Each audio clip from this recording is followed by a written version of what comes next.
In the 7th year with Ted, he still wasn't willing to marry me. One day I said to him, "Ted, I am ready to get married." He raised his eyebrows lightly, not knowing if he had heard the words clearly.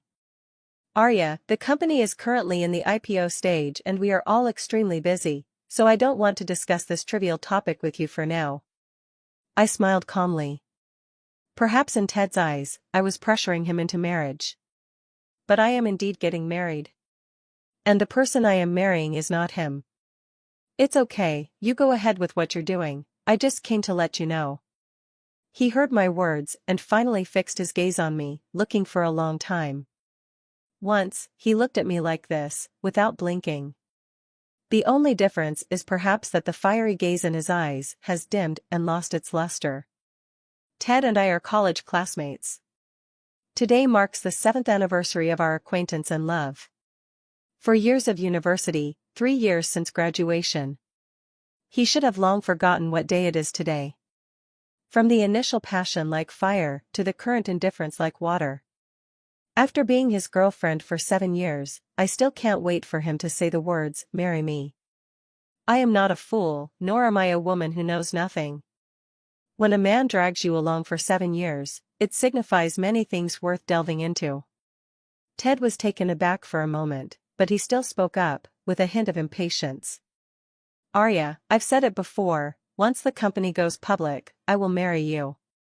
Please don't keep bringing this up repeatedly." He glanced at me coldly and said, "Is that really how you want to get married? Are you afraid you won't be able to marry at all?" A few simple words suddenly sent a chill throughout my body. During the 4 years of university, our days were far from as good as they are now, yet they made me feel very fulfilled. We dream of the future together, taking on odd jobs to make money in our spare time. Often, we share a single box of rice for 2. He would give me all the meat dishes, and then he would swallow the remaining broth and spices with rice. At that time, Ted said we would get married after we graduated. But later, we graduated and started this company.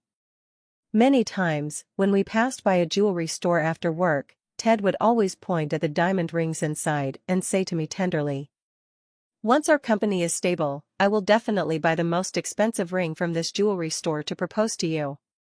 But now the company is stable, and we have made money." What he said has turned into marrying me once the company goes public. Pushing once, tomorrow after tomorrow. I don't even know which words about marriage from Ted are the truth. I looked up at him and murmured, "Ted, it's been 7 years, we've been together for 7 years.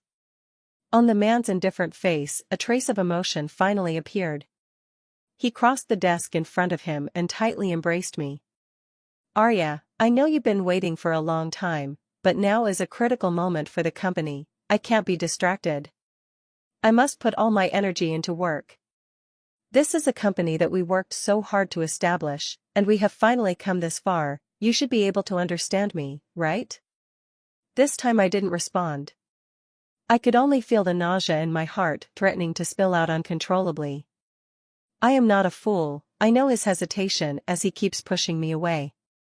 I also know where the scent of perfume coming from him is coming from. In Ted's eyes, childhood sweethearts are the most touching existence. He is willing to go to any lengths for his childhood sweetheart. 6 months ago, he suddenly hired a female secretary.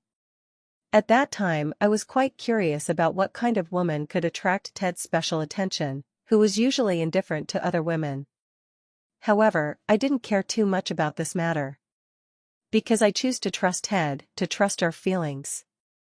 Not long after hearing the news again, it was a call from the partner. Ted offended the partner for the sake of this secretary.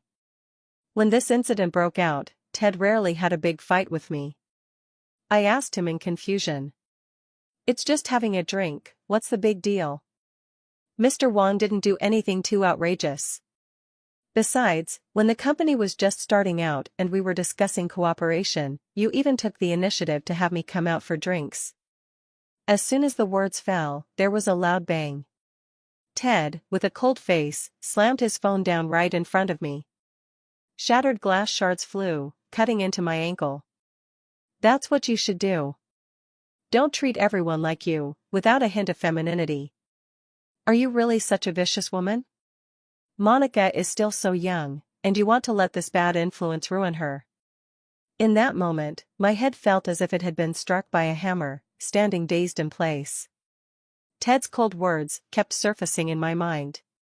I never thought that I was so worthless in Ted's heart.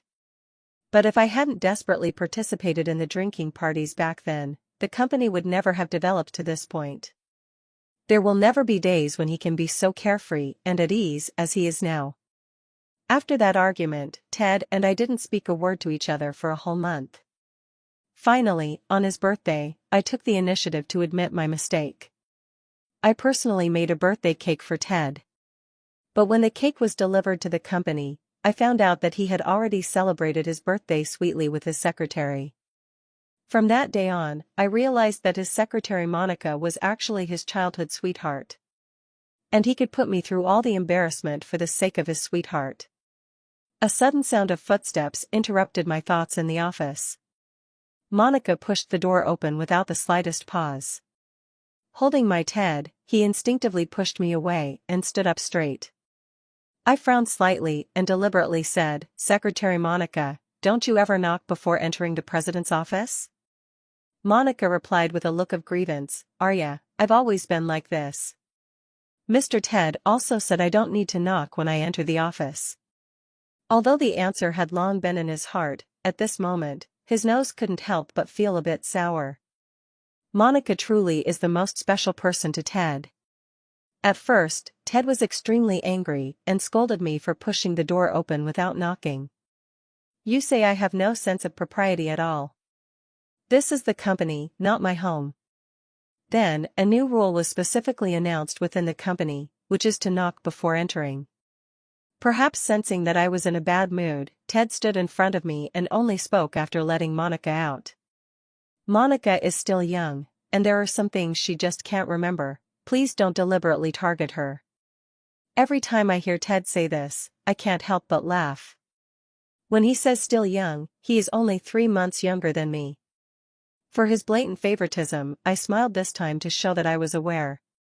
But secretly, my hands had long since clenched into fists. I have to admit that in Ted's heart, Monica and I are completely on different levels. I straightened my collar and calmly said goodbye to Ted. "I've said everything I needed to say today, so I won't disturb you any longer. I'm leaving now." He frowned. It seemed he had completely forgotten what I had just said. Seeing that I was about to go out, Ted couldn't help but ask me, "Arya, what did you just say?" I didn't quite catch it.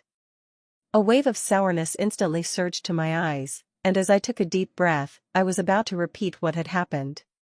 Monica pushed the door open once again. She paused for a moment, stuck out her tongue at Ted, looking all sweet and adorable. "I'm sorry, Ted, I forgot to knock again."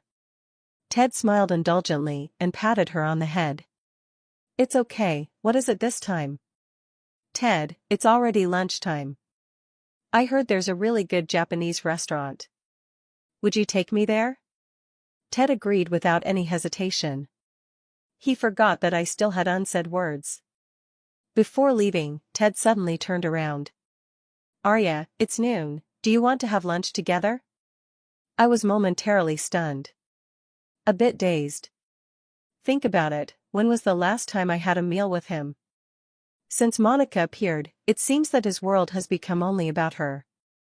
Coming back to my senses, I smiled and declined. "No need, you all go ahead. Some things may have long lost the chance to continue." After leaving the company, I walked straight towards the parking lot.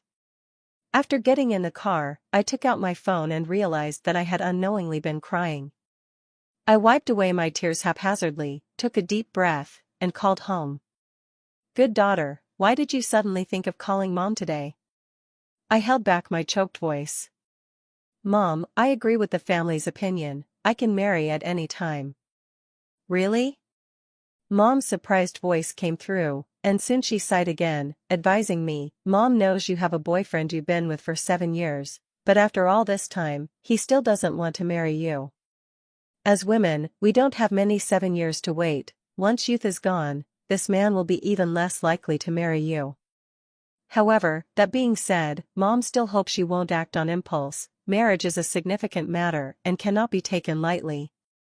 At this moment, I can no longer hold back my tears. Mom, I know, I wasn't impulsive, this time I listened to you. After hanging up the phone, it took me a long time to calm down. I touched up my makeup and then headed to my destination. When I arrived at the restaurant, I frowned. I didn't expect the location I had booked to be a Japanese restaurant. It couldn't be such a coincidence that I would run into the person I least wanted to see. Just as I walked into the hall, Monica's voice came from behind me. She looked at me with a proud expression, smiling brightly.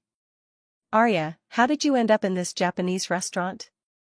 Just now Ted invited you, and you refused, so how come you're quietly following us now? You wouldn't do this on purpose, just to embarrass Ted, would you? I didn't say anything, nor did I intend to get entangled with her. Just as I frowned, my phone in hand vibrated once. The box number was sent over, and coincidentally, it was right next to Ted's box. Arya. Monica called out to me, running up and blocking my way. These days, the company has been preparing for the IPO, and Ted is already extremely busy. Can't you stop bothering him so he can have a little ease? And it seems like you are already in your 30s, right? Most people your age are already married with children. Instead of bothering Ted all day, why not think about how to live the rest of your life properly? Her series of words, even I, no matter how dull, could tell that she was provoking me again. The footsteps that halted continued to advance, the gaze calm, yet carrying a hint of disdain as it looked towards Monica. Is this the tone you use when speaking to the company leaders? Even though I am no longer employed by the company, I am still a shareholder, so who gave you the right to speak to a shareholder like this? Moreover, this is between Ted and me, when did it become your business to interfere? The fierce aura made Monica involuntarily take 2 steps back. She also didn't expect that I would have such a strong attitude.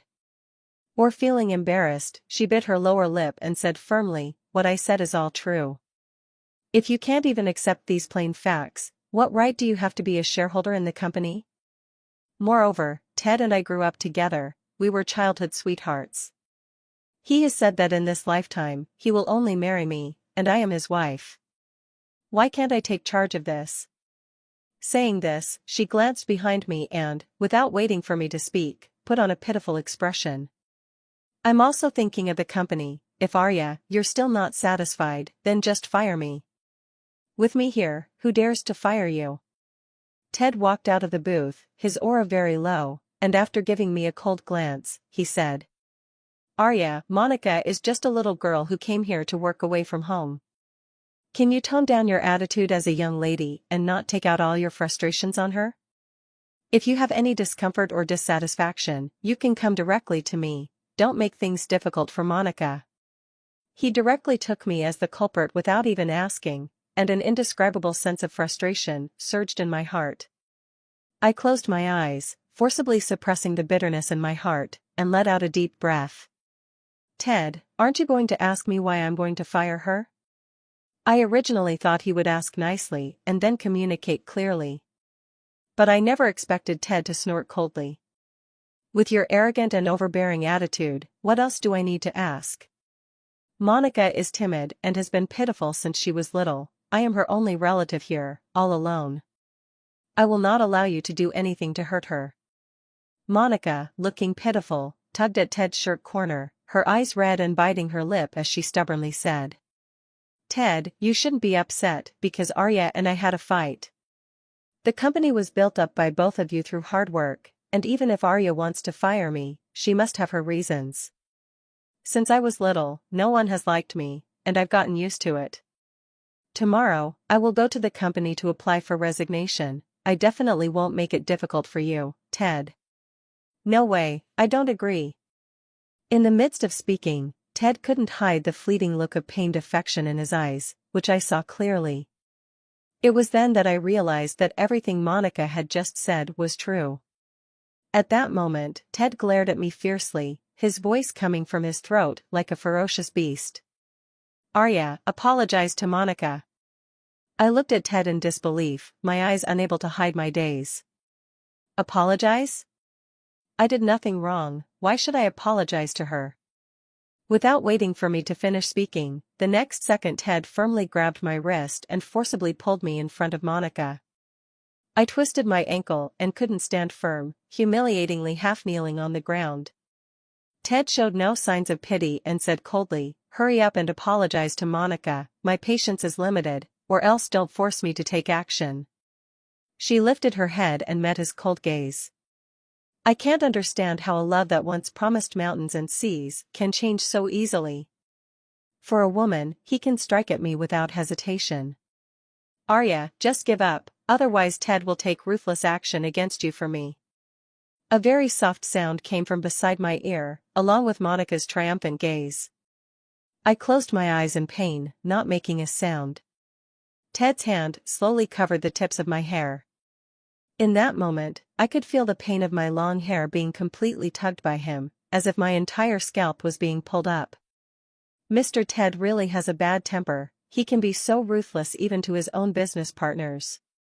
A figure emerged from the next private room and stood in front of me.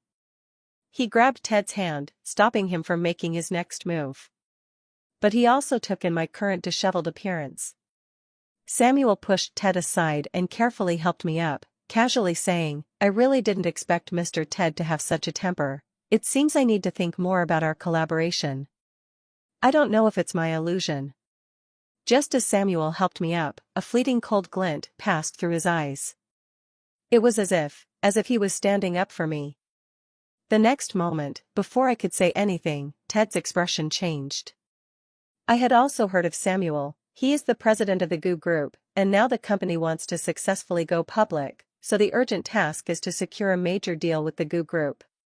Ted has been working hard for a long time, trying to get connected with the GU family group. I never expected that an accident would happen today. "Mr. Samuel, you misunderstood. This is just a conflict arising from the interactions among employees in the company. I am merely mediating the conflict." Ted cautiously tried to please Samuel in front of him. Monica, crying and sobbing, interjected, "Mr. Samuel, please don't blame Mr. Ted. It's all my fault, I was the one who made Arya angry, which led to such a big issue. I hope Mr. Samuel won't hold it against our company because of me. These days, Mr. Ted has been busy with company matters, as you, Mr. Samuel, have seen. We sincerely want to cooperate with your company."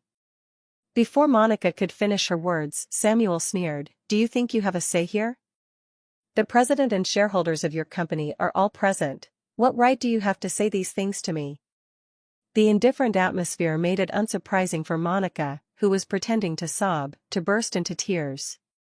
Ted didn't dare to say another word. He hurriedly pulled her away.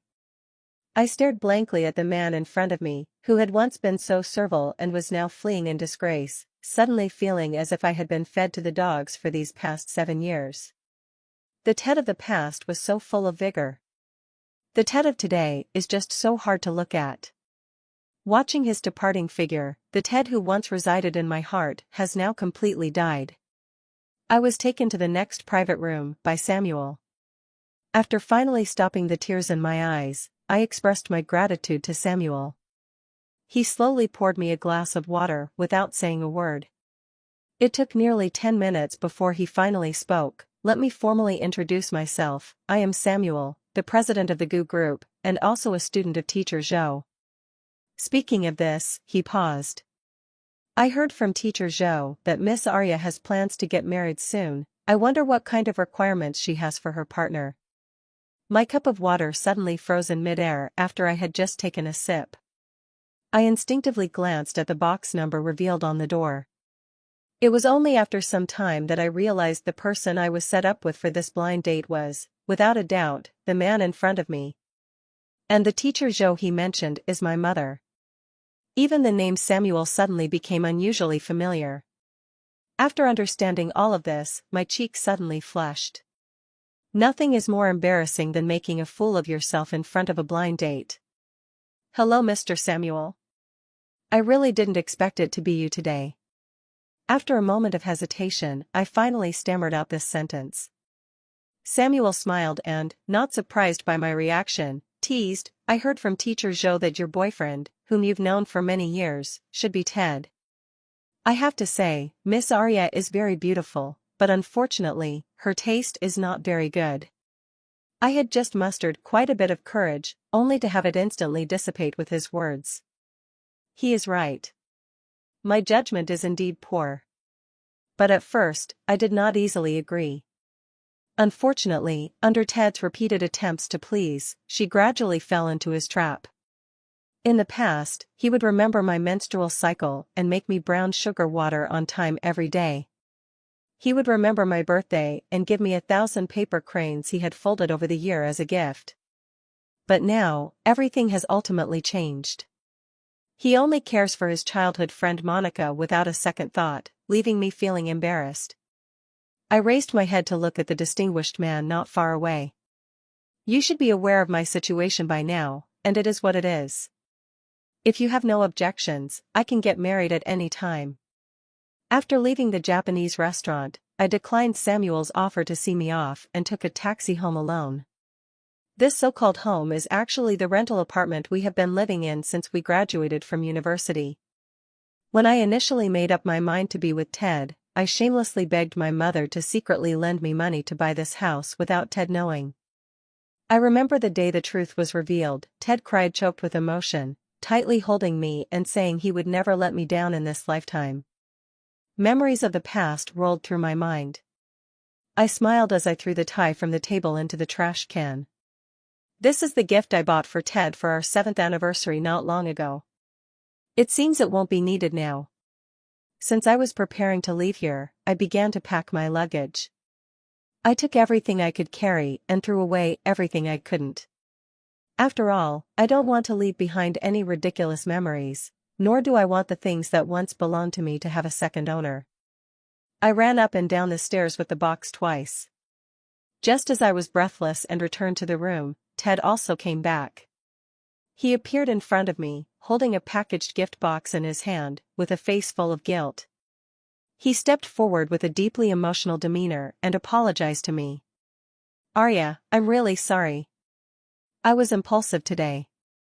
I didn't hurt you, did I? Ted reached out his hand, wanting to touch the tips of my hair that he had just pulled. I instinctively dodged away, expressionless in rejecting his kindness. Some things for Ted have reached a point where an apology is no longer necessary. What does this sentence mean? I believe he is also clear about it.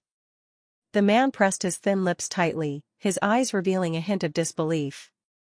He must find it hard to believe that I would actually reject his goodwill. Once upon a time, as long as he showed a hint of goodwill, I would rush into his arms like a moth to a flame, disregarding everything. I think this is also the confidence that allows him to harm me without restraint. The confidence that I can be salvaged in any situation. Arya, don't be like this. I admit that today was all my fault. I swear that from now on, I won't be as impulsive as I was today. You have no idea how much I wish I could chop off this hand of mine. He actually hurt you, it's simply unforgivable. Ted swore solemnly, shaking the right hand that had just pulled my hair. I smiled and picked up a fruit knife from the coffee table, handing it to him. In his bewildered gaze, I said, then go ahead and do it, I'll be watching. The man stood there foolishly with a fruit knife in hand. Arya, what do you really mean? What I mean is, we are completely done. Please don't show up in front of me again. I'm planning to sell this place, so please take your things and leave. Ted was taken aback for a moment. For many years, my deep love for him made it hard for him to accept my questioning. It's impossible, how could you bear to leave me? Arya, you should know when to stop. Some words, some actions, once done, cannot be taken back. I raised my head, slowly forcing my gaze back, and looked at Ted with a cold snort. I've said what I needed to say, whether you believe it or not is up to you, but I'm only giving you 3 days to clear out all your things.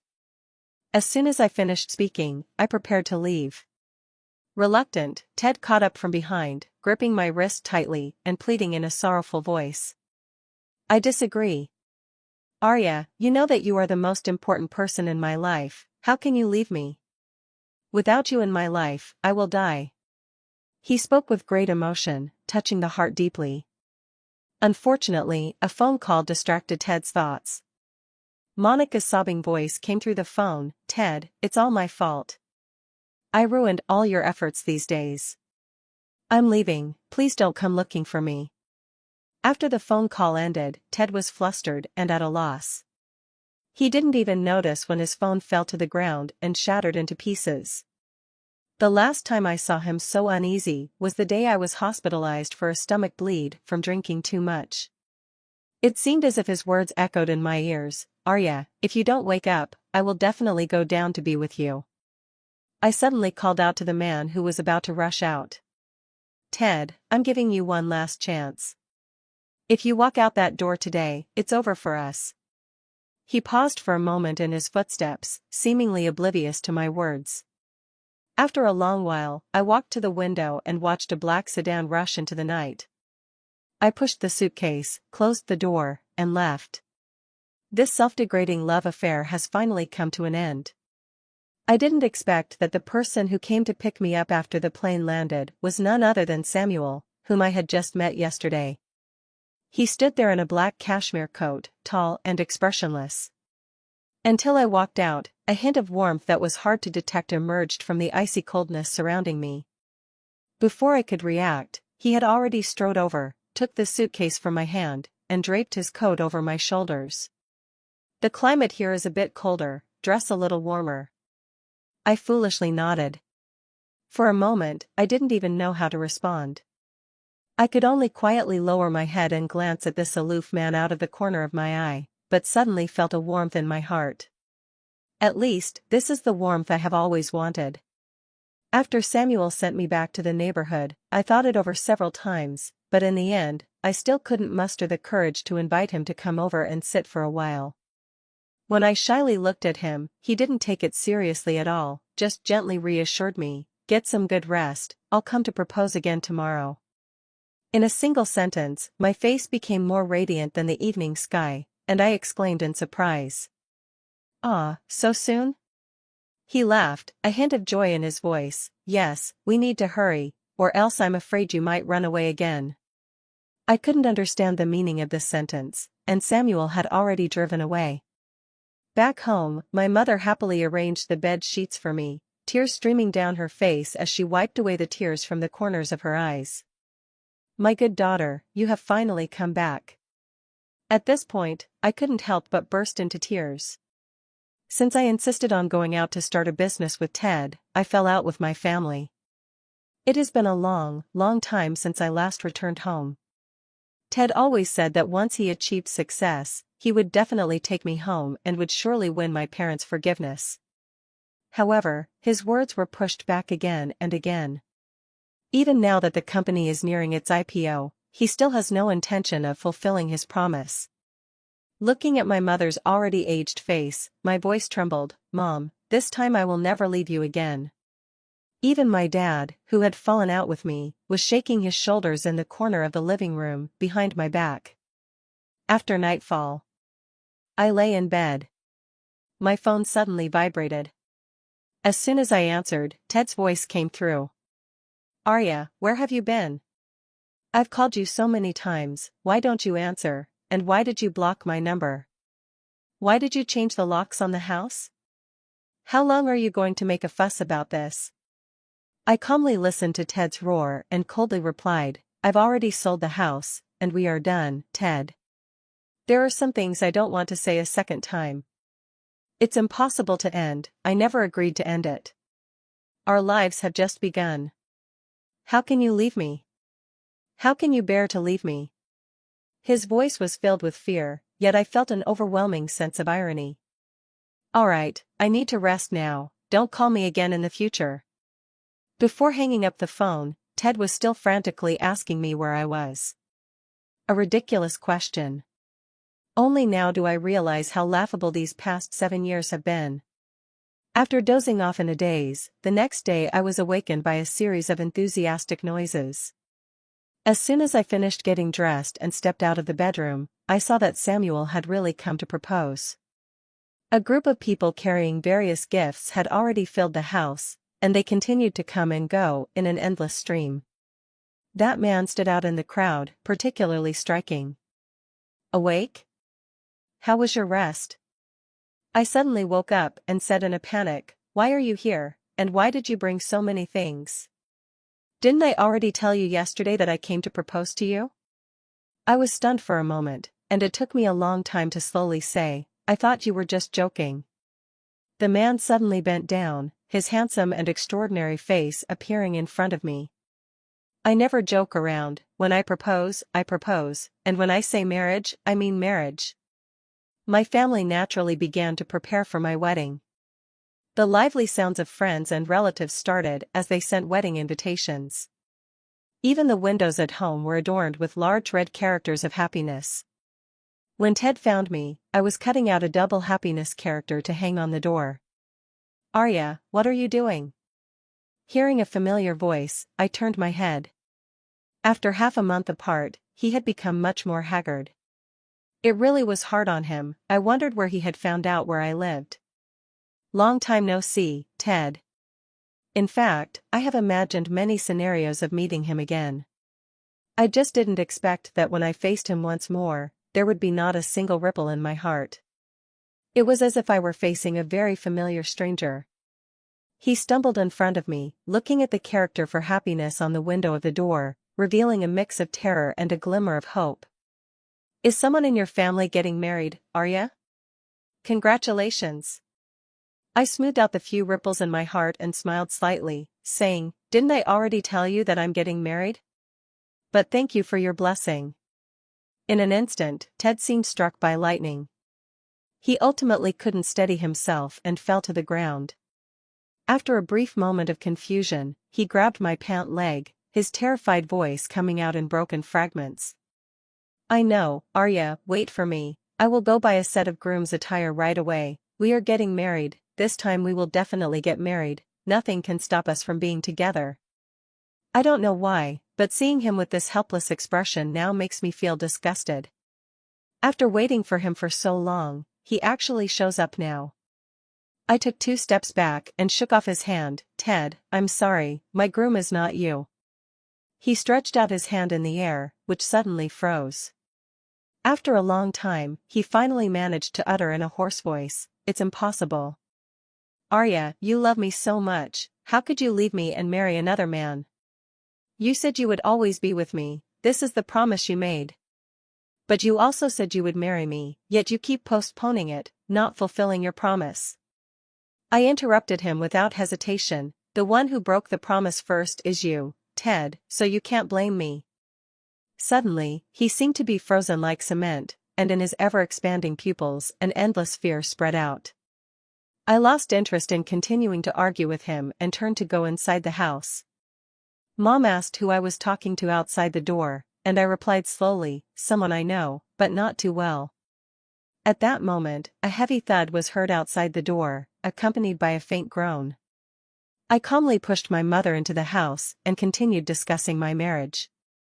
Until the next day, I opened the door to take out the trash. Ted was actually curled up in the hallway. Seeing me, he immediately struggled to get up. "Arya, give me one more chance, this time I will not let you down." He spoke so pitifully that he wasn't even prepared to keep his last shred of dignity. "Otherwise, I will keep watch at your doorstep, and I won't let you marry anyone else." I really can't understand this man. When I no longer want you, why do you have to act as if you are deeply in love with me and can't live without me? Ignoring the somewhat crazy Ted, I directly called the police. When he was taken away, he still called my name as if he had gone mad, saying he loved me over and over again. In the days that followed, Ted did not appear again. Until the day of my wedding, when Ted showed up at the ceremony, dressed in a groom's outfit. In the crowd, he stumbled towards me, holding the diamond ring he had promised me back then.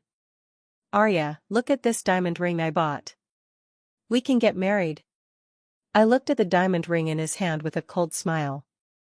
I extended my hand, gesturing to the larger, more dazzling ring already on my ring finger. "Ted, why should I give up this diamond ring for someone like you who is nothing?" The man suddenly slumped to the ground as if he had lost all his spirit, muttering to himself repeatedly, "How could it be? How could you really give up on me?" Just then, Monica rushed in a hurry. She grabbed Ted, her face contorted, and shouted hoarsely. "Ted, you still like this woman, don't you? Didn't you say that it was just a fling with her? You said your favorite person is me. Don't forget that when you seduced me into bed, you said you would marry me." Such a shocking statement left everyone present in astonishment. This man is simply garbage, wanting to play both sides.